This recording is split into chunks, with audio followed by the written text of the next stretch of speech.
Top 1. El ídolo de Shihir. El ídolo de Shihir. En enero de 1890, un equipo de mineros de oro que excavaba una turbera en los montes Urales de Rusia extrajo de la tierra algo que parecía estar completamente fuera de lugar. A una profundidad de 13 pies bajo la superficie, envuelta en capas de turba helada y turbia, descubrieron una escultura de madera que había sido tallada. Este artefacto estaba fracturado en 10 segmentos individuales. Cuando esos fragmentos finalmente fueron reconstruidos, los investigadores se encontraron ante una escultura de casi 17 pies y medio de altura, decorada de arriba a abajo con símbolos que nadie era capaz de descifrar. Durante más de 100 años, la comunidad científica debatió su verdadera edad. En 1997, científicos rusos utilizaron la datación por radiocarbono y estimaron que tenía aproximadamente 9.500 años de antigüedad. Ese descubrimiento por sí solo ya era extraordinario. Luego, en 2021, un grupo de investigación de la Universidad de Gotinga, en Alemania, realizó nuevas pruebas utilizando tecnología más sofisticada. Sus hallazgos retrocedieron la línea de tiempo aún más. Se determinó que la madera en sí tenía aproximadamente 12.000 años de antigüedad. Las tallas, según determinaron, se realizaron hace unos 12.500 años, justo al final de la última edad de hielo. Esto implica que el objeto tiene más del doble de antigüedad que las pirámides de Egipto. Es anterior a Stonehenge por más de 7.000 años. Además, fue elaborado por un pueblo que, basándonos en todo lo que creíamos anteriormente, no debería haber poseído la habilidad para crearlo. Hoy en día, el ídolo de Shigir mide 9,2 pies. Una parte significativa de su estatura original se perdió durante el periodo soviético, cuando varios fragmentos fueron mal manipulados o destruidos. Lo que sobrevive está tallado en un solo árbol de alerce que tenía al menos 159 años cuando fue talado. Los implementos utilizados para tallarlo fueron fabricados con piedra y las mandíbulas inferiores de castores, utilizando sus afilados dientes incisivos como cinceles improvisados. Cada centímetro de su estructura plana y rectangular está cubierto de símbolos. Líneas en zigzag, galones, motivos de espiga, patrones ondulados y marcas horizontales rectas atraviesan su superficie en secuencias intencionales y repetitivas. 8 rostros humanos están grabados en la madera a diferentes alturas, cada uno con ojos hundidos y bocas abiertas, dispuestos en lo que los expertos creen que representa una forma de jerarquía. Ninguno de estos símbolos ha sido decodificado con éxito. El profesor Mikhail Shilin de la Academia de Ciencias de Rusia, un destacado investigador del ídolo, ha pasado años analizando su superficie. Su veredicto es directo. Ha afirmado que los patrones contienen lo que él llama información encriptada, representando conocimiento que se transmitía de un grupo de personas a otro a través de estas tallas. Algunos expertos creen que las marcas podrían ser el mensaje codificado más antiguo del mundo que ha sobrevivido. Otros sugieren que podría haber servido como un mapa. Unos pocos incluso han propuesto que representa una forma temprana de escritura, lo cual, de comprobarse, retrasaría el amanecer de la comunicación simbólica en varios milenios. Lo que hace que esto sea particularmente desafiante para la ciencia moderna es la identidad de sus creadores. Estos no eran agricultores asentados. Eran cazadores-recolectores que vivían el final de un importante cambio climático, atravesando bosques, cazando presas y sobreviviendo en pequeños grupos nómadas. La visión académica sostenida durante mucho tiempo era que el arte ritual complejo, los artículos simbólicos a gran escala y la expresión espiritual de alto nivel surgieron más tarde con las sociedades agrícolas en el Medio Oriente, hace aproximadamente 8.000 años. El ídolo de Shigir desmantela por completo esa línea de tiempo. Su equivalente conocido más cercano en términos de edad y diseño simbólico es Göbekli Tepe en Turquía, ubicado a más de 1.500 millas de distancia. La similitud en los patrones entre estos dos sitios, separados por una distancia tan vasta, plantea una pregunta que sigue sin respuesta. ¿Estaban vinculadas estas dos culturas? ¿Viajaron los mismos conceptos tan lejos? ¿O dos grupos de personas completamente separados desarrollaron el mismo lenguaje simbólico de forma independiente? El ídolo se encuentra actualmente en un museo en Ekaterimburgo, Rusia. Los científicos continúan sus estudios. Sin embargo, después de más de 130 años, ni uno solo de esos misteriosos símbolos ha revelado su verdadero significado. Top 2. Estatuas de Ain Ghazal, las estatuas de Ain Ghazal. En 1974, un equipo de construcción de carreteras en Jordania estaba construyendo una autopista para conectar las ciudades de Amán y Zarca, cuando su maquinaria golpeó algo inesperado. La tierra a lo largo del borde de un pequeño valle expuso los restos de un antiguo asentamiento que había estado enterrado y olvidado durante miles de años. Las excavaciones no comenzaron de inmediato. Para cuando los arqueólogos llegaron al sitio en 1982, se estimaba que el 10% del área ya había sido demolida por las obras viales. Lo que quedaba, sin embargo, resultaría ser uno de los descubrimientos arqueológicos más inquietantes del siglo XX. El lugar fue nombrado Ain Ghazal, que significa manantial de la gacela. En su apogeo, entre aproximadamente el 7200 a.C. y el 6500 a.C., fue uno de los asentamientos conocidos más grandes del antiguo cercano oriente. Abarcaba entre 10 y 15 hectáreas y albergaba hasta 3000 residentes. Eso lo hacía de 4 a 5 veces más grande que la ciudad de Jericó durante la misma época. Estas no eran bandas nómadas de personas. Cultivaban cebada, trigo, lentejas y garbanzos. Manejaban rebaños de cabras. Construyeron viviendas rectangulares de piedra enlucidas con cal y decoradas con pintura roja. Eran una sociedad estructurada y funcional, con una vida interna sofisticada, y enterraban a sus muertos bajo los pisos de sus propias residencias. En 1983, mientras inspeccionaban una sección transversal de tierra expuesta por una excavadora, los arqueólogos divisaron el borde de un gran pozo a unos 8 pies bajo tierra. En su interior había un hallazgo que nadie anticipó. Cuidadosamente dispuestas en la tierra, había estatuas de yeso de figuras humanas, conservadas en condiciones casi impecables. Un segundo escondite fue desenterrado en 1985, unos 200 años más reciente que el primer conjunto. En total se rescataron 15 estatuas de cuerpo entero y 15 bustos. Entre ellas había figuras que presentaban dos cabezas compartiendo un solo torso.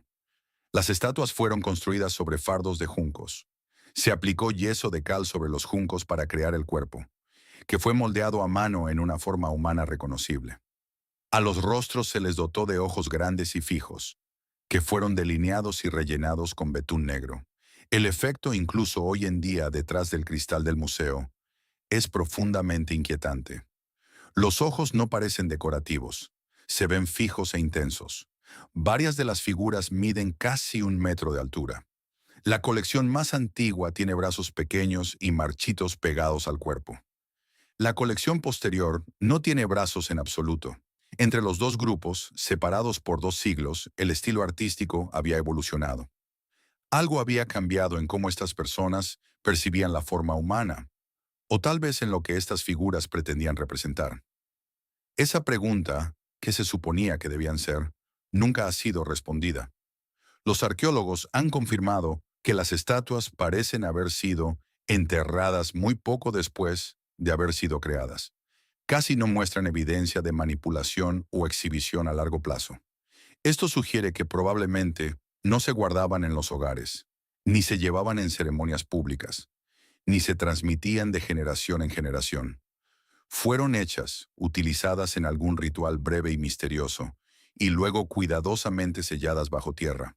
Gary Rollefson, el antropólogo estadounidense que dirigió las excavaciones, ha señalado que el método de entierro puede reflejar el entierro bajo el piso de restos humanos en el mismo lugar. Los muertos eran colocados en la tierra debajo de las casas, y así, aparentemente, también lo fueron estas figuras. Las estatuas de 2 cabezas siguen siendo las más difíciles de categorizar.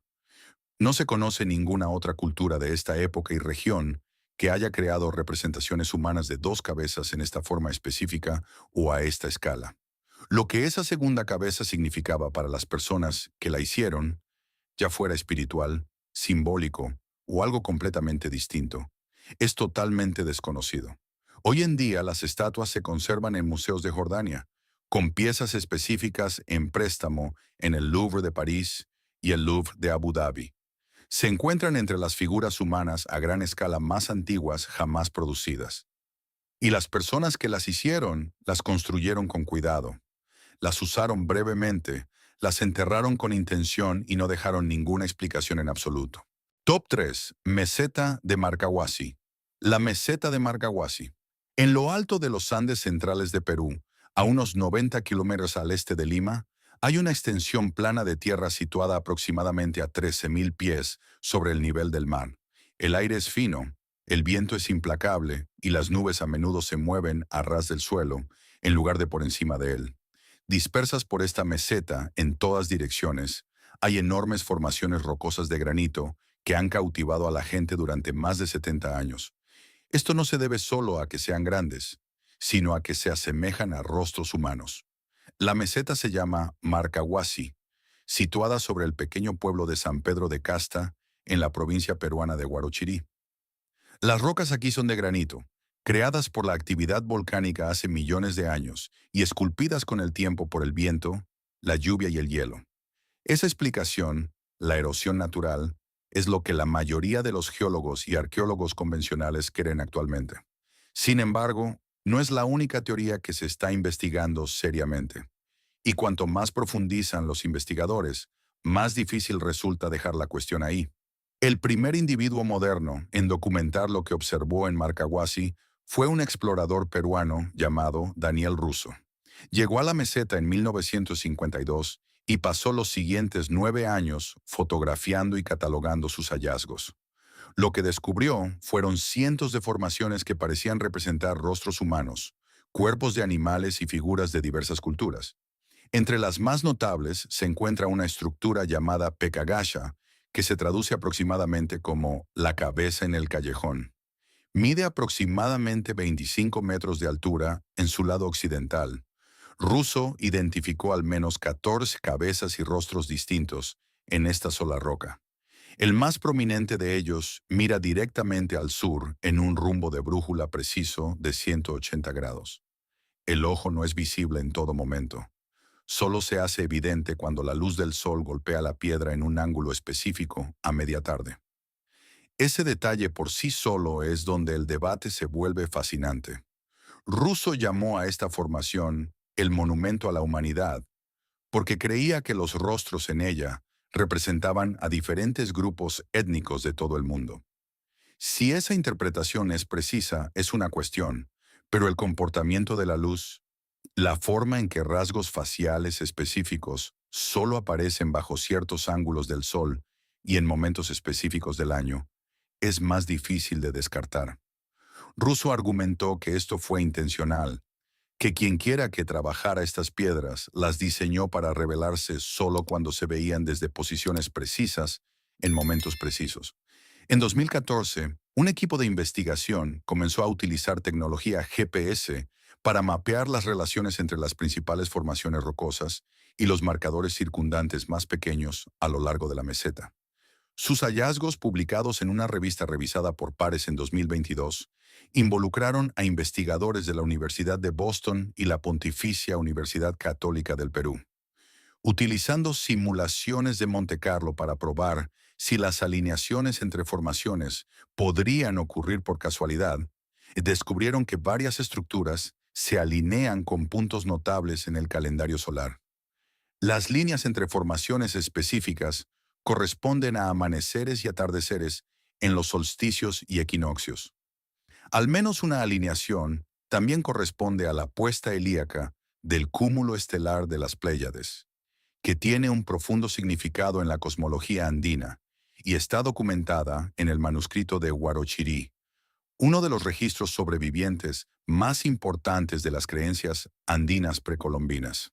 Los investigadores fueron cautelosos en sus conclusiones. No afirmaron que Marcahuasi fuera una ciudad construida ni que todas las formaciones fueran hechas por el hombre. Concluyeron que la meseta probablemente representa una combinación de paisaje natural y monumentos culturales, al menos parcialmente modificados, formaciones que fueron moldeadas o seleccionadas por los antiguos pueblos andinos, debido a cómo se alineaban con el cielo. La posición convencional sigue siendo que las formas son producto de la erosión y del reconocimiento humano de patrones. Esa es una postura razonable, pero ya no es la única posición respaldada por datos. El estudio de 2022, utilizando herramientas de medición modernas y análisis estadístico, encontró alineaciones que son difíciles de explicar como aleatorias. Ya sea que esas alineaciones prueben o no una intención antigua, los científicos que realizan las pruebas dicen que se necesita más trabajo antes de que se pueda cerrar la cuestión. A 13.000 pies en los Andes, esa cuestión sigue abierta. Top 4. Misterios de Hieracómpolis. Misterios de Hieracómpolis. A unos 100 kilómetros al sur de Luxor, en la orilla occidental del Nilo, hay una extensión de desierto bajo y llanura aluvial que los lugareños modernos llaman Com el Ahmar. Significa el montículo rojo. Los antiguos egipcios lo llamaban Nehen. Los griegos, miles de años después, lo llamaron Hieracómpolis, la ciudad del halcón. Fue la capital religiosa y política del Alto Egipto antes de que los faraones unificaran el país. Es el asentamiento predinástico más grande que sigue en pie en Egipto, y más de un siglo de excavaciones no se ha acercado a responder todo lo que plantea. El sitio entró por primera vez en el registro arqueológico serio en 1897, cuando los investigadores británicos James Quibell y Frederick Green comenzaron a excavar. Lo que encontraron restableció de inmediato la línea de tiempo de la civilización egipcia. Enterrada bajo los restos de un templo posterior de adobe, recuperaron una estatua de cobre del dios halcón Horus, la escultura de metal a gran escala más antigua jamás encontrada en Egipto. Cerca de allí, también enterradas bajo un piso, había dos estatuas de cobre de tamaño natural del faraón Pepi, el primero de la sexta dinastía, con el cuerpo de su joven hijo anidado dentro de la figura más grande. Junto con estas apareció la paleta de Narmer, uno de los objetos más importantes jamás recuperados del antiguo Egipto, que representa la unificación simbólica del Alto y el Bajo Egipto bajo un solo gobernante. Todo esto provino de un solo sitio, una sola ciudad, la ciudad que aparentemente le dio a Egipto su identidad. En su apogeo, alrededor del 3600 al 3600 de Cristo, Hieracómpolis fue probablemente el asentamiento más grande a lo largo del Nilo. Los investigadores estimaron que albergaba entre 5.000 y posiblemente hasta 10.000 personas. El sitio se extendía aproximadamente 1,5 millas de norte a sur y casi 2 millas de este a oeste. Las excavaciones a lo largo de las décadas han revelado cervecerías, talleres de cerámica, vecindarios domésticos, centros ceremoniales, cementerios de élite y un zoológico o recinto de animales que contiene los restos de cocodrilos, elefantes, babuinos y otros animales mantenidos en cautiverio. Las paredes de tumbas pintadas más antiguas de la historia egipcia se encontraron aquí, datadas alrededor del 3500 al 3500 a.C. Esta no era una simple aldea, era una ciudad en funcionamiento antes de que la civilización egipcia, tal como la mayoría de la gente la entiende, siquiera comenzara. Y luego el sitio en el desierto fue casi completamente abandonado. Los investigadores han encontrado pruebas claras de que para el periodo Nakada de Ertheri, alrededor del 3200 al 3000 de Cristo, el vasto asentamiento en el desierto fue desocupado en gran medida. La población se retiró hacia la llanura aluvial del Nilo. La causa exacta de este cambio ha sido estudiada y debatida durante décadas. Las presiones ambientales, los cambios en los patrones de inundación del Nilo y la reducción de los paisajes que alguna vez fueron verdes alrededor del sitio se encuentran entre las explicaciones más discutidas. El centro ceremonial en el sitio, conocido como H-29A, contiene evidencia de que los rituales allí estaban específicamente vinculados a la llegada de la inundación del Nilo cada año, descrita en los registros de excavación como un momento especialmente caótico en el ciclo cósmico. Animales salvajes, ganado y cautivos eran reunidos para ceremonias conectadas con este momento de inundación y renovación. Cuando el medio ambiente cambió y la relación con las inundaciones se alteró, algo fundamental en el propósito de la ciudad pudo haber colapsado con ello. Lo que se construyó en el desierto después de ese abandono se encuentra entre las estructuras más desconcertantes de toda la arqueología egipcia. Se le llama el Fuerte. El nombre es incorrecto. La estructura fue construida por el rey Hasehemui de la segunda dinastía alrededor del 290 Cristo y no tiene ninguna función militar. Sus muros se elevan hasta 10 metros en algunos lugares. Mide aproximadamente 67 por 58 metros y es casi cuadrado, a diferencia de los recintos rectangulares construidos para el mismo rey en Ábidos. Es la estructura independiente de adobe más antigua del mundo que aún se conserva cerca de su altura original. Su entrada está elaboradamente decorada con ladrillos con nichos. Las cámaras internas bordean el pasaje de entrada. En su interior se encontró una gran base de columna de granito rosa, uno de los primeros usos conocidos del granito en la arquitectura egipcia. Nuevos fragmentos de granito rojo trabajado que llevan el nombre de Hasehemui sugieren un edificio interior ricamente decorado. El fuerte fue construido directamente sobre un cementerio predinástico. Bajo sus cimientos yacen las tumbas de personas comunes de los siglos anteriores de la ciudad. Si esa ubicación fue deliberada o incidental, no se ha resuelto. Lo que está claro es que este sitio, desde los pisos de sus cervecerías hasta sus tumbas pintadas, sus dioses de cobre y su recinto sin nombre en el desierto, conlleva preguntas que la arqueología sigue abriendo sin cerrar. Las excavaciones continúan. Las respuestas aún no han llegado. Top 5. Ruinas de los guerreros de las nubes. Ruinas de los guerreros de las nubes. En los bosques nubosos del norte de Perú, donde las laderas orientales de los Andes se disuelven en los bordes de la cuenca del Amazonas, existe una civilización de la que la mayoría de la gente nunca ha oído hablar. Hoy en día se les conoce como los chachapoyas. Los incas, que finalmente los conquistaron, los llamaron los guerreros de las nubes. Construyeron sus ciudades en la cima de las montañas. Sellaron a sus muertos en figuras con forma humana en las caras verticales de los acantilados y no dejaron registros escritos de ningún tipo. Florecieron durante más de 1000 años y luego, a finales del siglo XV, desaparecieron de la historia con una rapidez que aún inquieta a los investigadores.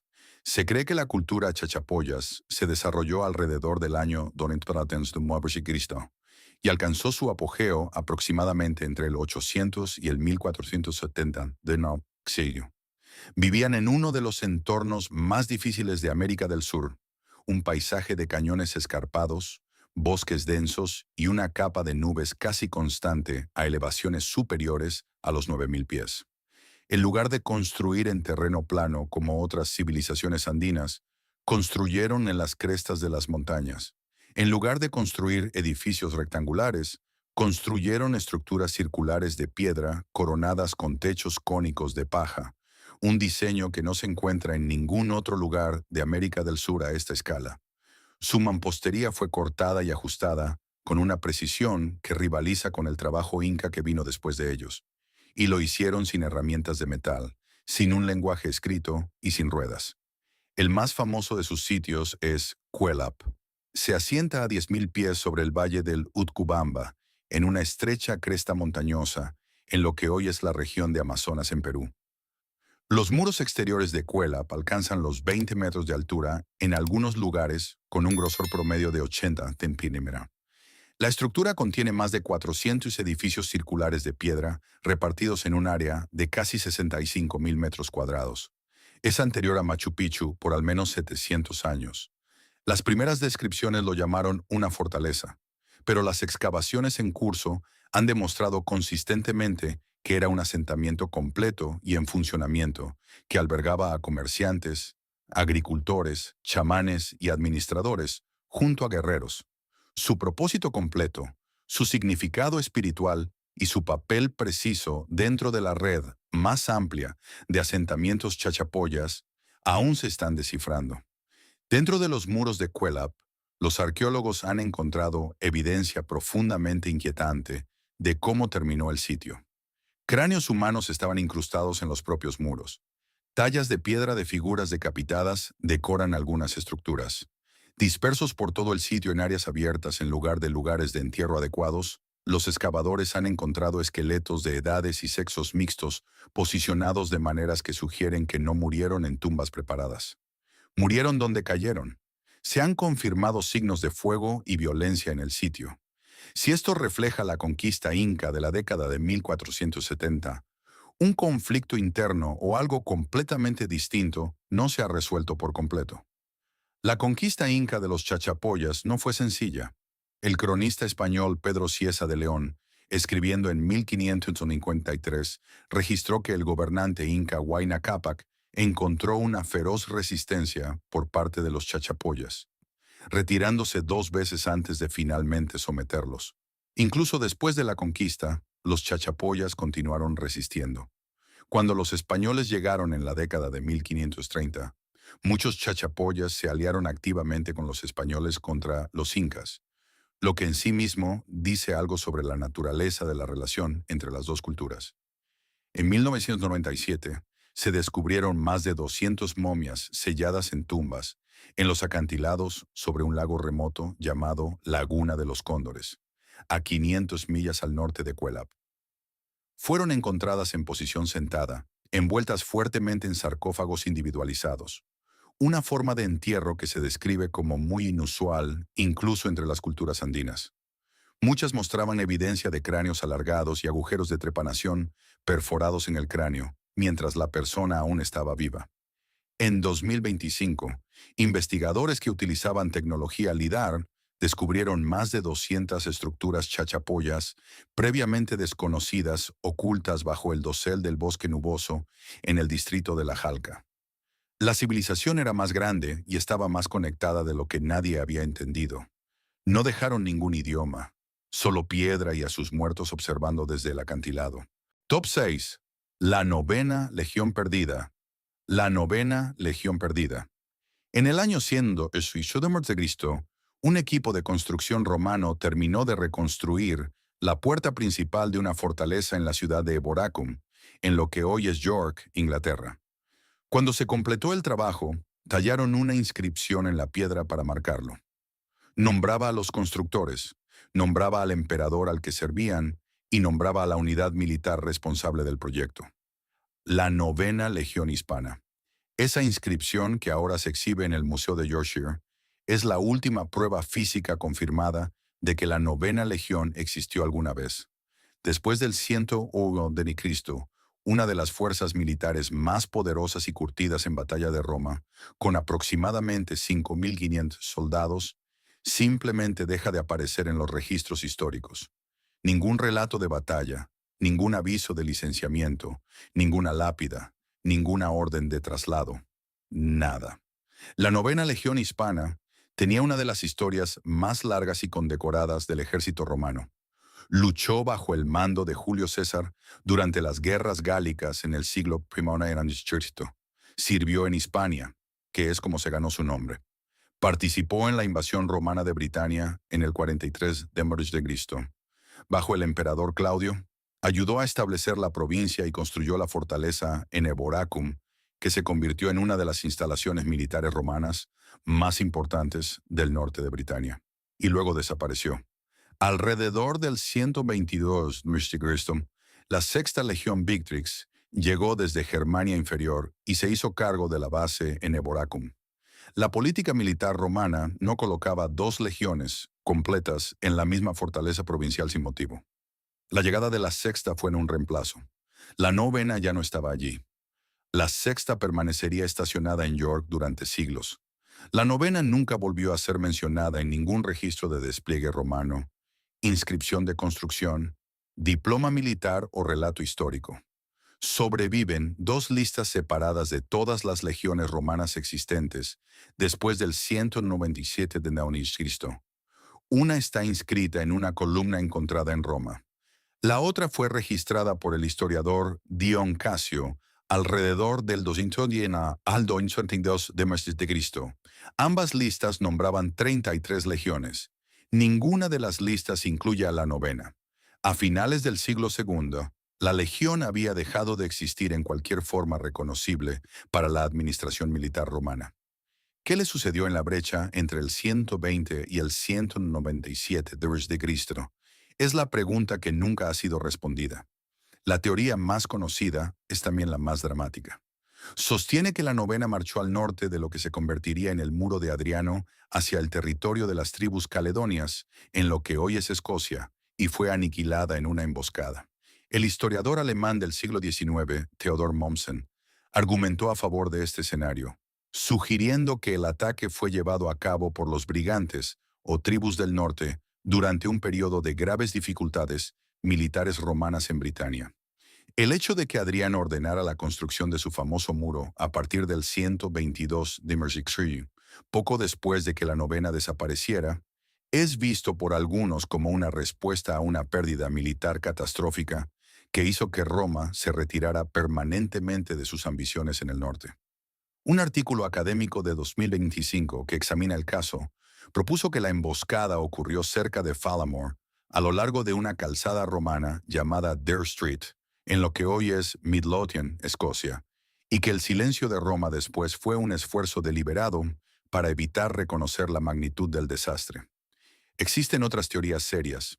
Antiguos ladrillos estampados y un altar con el nombre de la novena fueron encontrados en Nimega, en los Países Bajos, durante unas excavaciones en 1959, datados aproximadamente en el 120 de Cristo, lo que sugiere que al menos un destacamento fue desplegado en la frontera del Rin después de abandonar Britania. Algunos historiadores argumentan que la legión fue transferida al este y destruida durante la rebelión de Bar Kokhba en Judea entre el 132 y el 195 de AM, un levantamiento judío que infligió grandes pérdidas a los romanos. El profesor Michael Fulford de la Universidad de Reading afirmó claramente que ni siquiera hay escombros de un campo de batalla. Para una legión de 5.500 hombres, esa ausencia es extraordinaria. Las legiones romanas dejaban registros donde quiera que iban. La novena, después del 100 de Turín al Cristo, no dejó absolutamente nada. Top 7. La cabeza de Calixtlahuaca. La cabeza de Calixtlahuaca. En 1933, un arqueólogo mexicano llamado José García Payón estaba excavando un sitio de entierro en el Valle de Toluca, aproximadamente a 40 millas al noroeste de lo que hoy es la Ciudad de México. El sitio se llamaba Tecaxic Calixtlahuaca, un asentamiento que había pertenecido al pueblo Matlatzinca antes de la expansión azteca. Trabajando debajo de una estructura piramidal, García Payón y su equipo retiraron cuidadosamente los pisos intactos uno por uno. 3 capas separadas de piso inalterado se encontraban sobre el entierro. Cuando finalmente llegaron a la tumba, encontraron lo que parecía ser una ofrenda precolombina estándar. Objetos de oro, cobre, turquesa, cristal de roca, azabache, concha, hueso y cerámica. Todo ello era consistente con las prácticas funerarias del periodo, datado entre 1476 y 1510 d.C., y luego había un pequeño objeto que no encajaba. García Payón documentó el hallazgo y finalmente publicó sus descubrimientos. La cabeza circuló entre los investigadores durante décadas. En 1961, Robert Heine Geldern, un destacado erudito, examinó la pieza y concluyó que su estilo se alineaba claramente con el retrato romano. En 1990, el arqueólogo alemán Bernhard Andrea la examinó y afirmó que era sin duda romana, vinculándola estilísticamente al periodo severo del Imperio Romano, que data de finales del siglo II y principios del siglo III de Cristo. Eso situaría su creación en algún momento entre aproximadamente el 180 y el 235 de Cristo. El entierro en el que se encontró estaba datado entre 1476 y 1510 de Cristo. Esa es una brecha de más de 1000 años entre el momento en que se hizo el objeto y el momento en que se colocó en la tierra. En 1995, la cabeza fue enviada a Alemania para pruebas de termoluminiscencia en el laboratorio Forschungsstelle Archäometrie. La datación por termoluminiscencia mide la última vez que un material fue calentado, lo que para la arcilla cocida corresponde a cuando fue fabricada. Los resultados situaron la fecha de producción de la arcilla en algún momento entre el 164 y el 616 d. Esto confirmó que el objeto era genuinamente antiguo. No era una falsificación moderna. La arcilla en sí era vieja. Lo que la prueba no pudo confirmar fue de dónde provenía la arcilla, o cómo viajó el objeto desde donde quiera que se hizo hasta una tumba sellada bajo 3 pisos de una pirámide precolombina en el centro de México. Esa pregunta no ha sido respondida en los más de 90 años transcurridos desde el descubrimiento. Una segunda teoría involucra el contacto temprano con los españoles. Colón y sus tripulaciones llegaron a las islas del Caribe en 1492 y alcanzaron las regiones costeras continentales de América Central antes de 1510. Según esta teoría, un explorador español llevó una pequeña antigüedad romana a través del Atlántico como curiosidad. Pasó a través de redes comerciales hacia el interior y finalmente terminó en el entierro. Esto explicaría la brecha de tiempo entre la creación del objeto y su entierro sin requerir viajes transatlánticos antiguos. Los críticos de esta explicación señalan que las 3 capas de piso inalteradas sobre el entierro sugieren fuertemente que la tumba fue sellada antes de que los españoles llegaran al territorio continental mexicano en 1519 y que el oro y los objetos de valor en la misma ofrenda quedaron completamente intactos, lo que argumenta en contra de cualquier alteración posterior al entierro. Una tercera explicación es que la cabeza fue plantada en la tumba durante la excavación, ya sea como un engaño deliberado o una broma. Un relato informal de un investigador llamado Paul Schmidt en la UNAM sugirió que un estudiante llamado Hugo Moedano podría haber introducido la pieza. Sin embargo, la investigación de esa afirmación descubrió que Moedano no estuvo presente en las excavaciones relevantes y nunca se ha establecido ninguna evidencia directa de que haya sido plantada. A partir de marzo de 2026, la cobertura del artefacto continúa describiéndolo como uno de los pocos objetos en la arqueología precolombina que la ciencia convencional genuinamente no puede ubicar. La arcilla es antigua, el estilo es romano, la tumba está sellada, y nadie ha podido explicar cómo esos 3 hechos pueden ser ciertos al mismo tiempo. Top 8. La crátera de Bix, la crátera de Bix. El 5 de enero de 1953, un agricultor llamado Maurice Mosson estaba ayudando en una excavación cerca del pequeño pueblo de Bix, en el noreste de Borgoña, Francia. El equipo estaba cavando debajo de un túmulo funerario aplanado, del tipo común en el pasado de la edad del hierro de la región. Lo que encontraron, sellado y completamente inalterado durante aproximadamente 2500 años, se convertiría en el descubrimiento arqueológico celta más significativo del siglo XX. Y en el centro de todo había un objeto tan grande, tan técnicamente preciso y tan lejos de su hogar, que los investigadores todavía están tratando de averiguar cómo llegó allí. La cámara funeraria era una sala mortuoria de madera de 9 metros cuadrados, construida debajo de un montículo de 33 metros de diámetro. En su interior, una mujer de estatus extraordinario había sido colocada sobre un carro de 4 ruedas, decorado con bronce. Las ruedas habían sido retiradas y apoyadas contra la pared oriental de la cámara. Llevaba un torque de oro de 24 quilates alrededor del cuello, que pesaba 480 gramos, decorado con caballos alados en cada extremo. A su alrededor había 6 brazaletes de pizarra, collares de ámbar, fíbulas de origen italiano, cuencos de bronce etruscos y copas de cerámica ática de Grecia. Hoy se la conoce como la Dama de Vix, aunque si fue una reina, una princesa o una sacerdotisa sigue sin resolverse oficialmente. Pero ninguno de los otros objetos preparó a los excavadores para lo que más había en esa cámara. De pie en la esquina de la sala de entierro había una vasija de bronce de casi 1,67 metros de altura.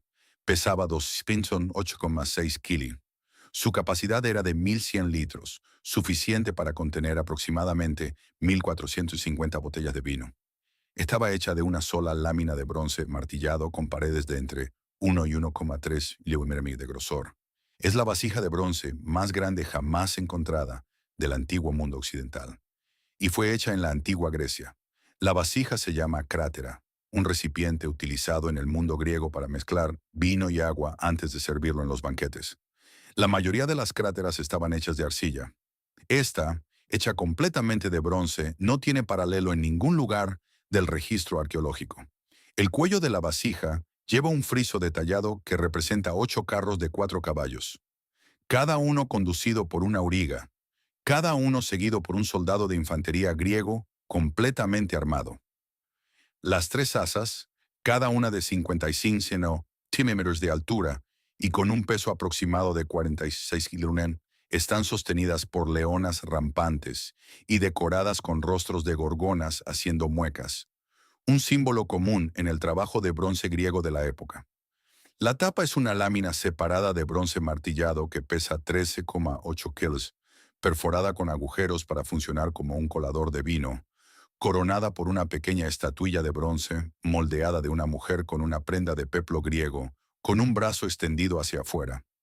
Los investigadores han datado la creación de la crátera aproximadamente entre el 530 y el 520 a.C., basándose en sus elementos estilísticos. El entierro en el que se encontró data de alrededor del 500 a.C. El origen más comúnmente citado para su fabricación es la ciudad griega de Síbaris en el sur de Italia, aunque ningún taller ha sido confirmado definitivamente. La vasija se encontró en 7 o más piezas separadas con marcas alfabéticas griegas en varios componentes que funcionaban como guías de ensamblaje. Esto significa que fue desmontada deliberadamente antes del transporte y vuelta a armar en su destino final. La crátera se encuentra hoy en el Museo de Châtillon-sur-Seine, a unos 6 kilómetros de donde fue encontrada. Con 1.100 litros, sigue siendo la vasija de bronce más grande que se sepa que haya producido el mundo antiguo. Los griegos la hicieron. Una mujer celta en Borgoña fue enterrada con ella. Todo lo que hay en el medio todavía se está resolviendo. Top 9. La capa de oro de Mold. La capa de oro de Mold. El 11 de octubre de 1833, un grupo de trabajadores estaba extrayendo piedra de un túmulo funerario en un campo cerca de la ciudad de Mold, en Flintshire, en el norte de Gales. El montículo tenía un nombre en el idioma galés local, Bran Ir Elillon, que se traduce como la colina de los duendes. Durante generaciones antes de la excavación, la gente local había evitado esta colina después del anochecer, reportando avistamientos de una figura fantasmal vestida de oro brillante moviéndose a través de la luz de la luna. Los trabajadores prestaron poca atención a la leyenda. Necesitaban piedra para la construcción de carreteras, y el montículo estaba en el camino. Lo que encontraron en su interior cambió la forma en que los arqueólogos entienden la Gran Bretaña de la Edad del Bronce. Bajo la superficie, dentro de una tumba revestida de piedra conocida como cista, yacía un esqueleto humano. Envuelto alrededor de la parte superior del cuerpo de ese esqueleto, había una gran lámina aplastada de oro puro. Estaba cubierta de borde a borde con un intrincado patrón en relieve de nervaduras y protuberancias redondeadas. Junto a ella había cientos de pequeñas cuentas de ámbar, 16 fragmentos de láminas de bronce, 2 correas de oro, los restos de tejido entrelazado y una urna llena de huesos quemados y cenizas colocadas cerca. Los trabajadores, al no reconocer la importancia de lo que habían encontrado, dividieron las piezas de oro entre ellos y con el agricultor que alquilaba el campo. El esqueleto, al no tener valor aparente, fue desechado. Sus huesos desaparecieron antes de que pudiera llevarse a cabo cualquier examen formal. Las piezas de oro más grandes finalmente se vendieron al Museo Británico en 1836. Fragmentos más pequeños surgieron durante las siguientes décadas, y las últimas piezas se incorporaron a la colección tan tarde como en 1972. Durante más de un siglo, las láminas de oro rotas permanecieron almacenadas, y su relación entre sí no estaba clara. No fue hasta la década de 1960 que los conservadores del Museo Británico intentaron ensamblar los fragmentos adecuadamente. Lo que tenían en sus manos, se dieron cuenta, no era una coraza o un objeto militar. Era una prenda, una capa de oro diseñada para cubrir los hombros y la parte superior del pecho de un cuerpo humano. La capa tiene 451 milímetros de ancho y se ajusta a una complexión muy pequeña. Los investigadores han concluido que casi con certeza fue hecha para una mujer de complexión delgada o posiblemente para una persona joven. El sexo del individuo enterrado no se puede confirmar porque el esqueleto fue desechado en 1833, antes de que fuera posible cualquier análisis. Pero la comparación con otros sitios de entierro de la Edad del Bronce en Gran Bretaña sugiere fuertemente que la tumba pertenecía a una mujer basándose en la naturaleza de los objetos que la acompañaban. La capa se encuentra hoy en el Museo Británico de Londres, actualmente en préstamo al Museo de Liverpool hasta marzo de 2026. 4000 años después de su fabricación, sigue siendo la pieza de orfebrería prehistórica más técnicamente sofisticada jamás encontrada en las Islas Británicas y una de las más finas del mundo. Top 10. El caldero de Gundestrup. El caldero de Gundestrup.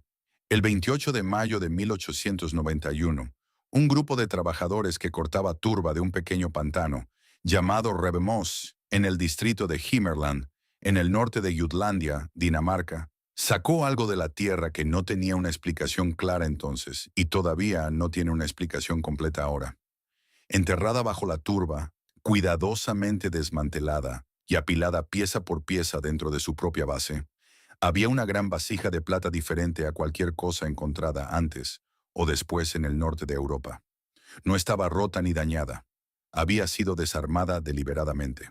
Sus placas estaban anidadas unas dentro de otras y colocadas en el suelo con obvia intención. Es la pieza de platería de la Edad del Hierro más grande que se conserva jamás encontrada en el continente europeo, y es casi seguro que nunca se fabricó cerca del lugar donde fue enterrada. El caldero mide 79 centímetros de diámetro y 41 centímetros de altura. Está compuesto por 13 placas de plata separadas, una placa base redonda, 5 paneles interiores más largos y 7 exteriores más cortos. Una octava placa exterior faltante habría completado la estructura original.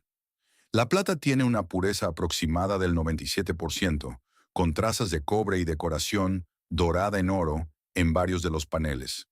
Se utilizó vidrio para formar los ojos de las figuras representadas en las placas exteriores. Anillos y remaches de hierro mantienen unida la estructura. Se utilizaron al menos 3 lotes separados de plata con diferente contenido de cobre en las distintas placas, y la microscopía electrónica de barrido ha identificado 15 herramientas de punzonado diferentes utilizadas en la superficie, que se dividen en 3 conjuntos de herramientas distintos. Ninguna placa individual lleva marcas de más de un conjunto de herramientas. El caldero fue hecho por al menos 3 artesanos diferentes, trabajando por separado, cuyas secciones individuales luego se ensamblaron en un objeto completo.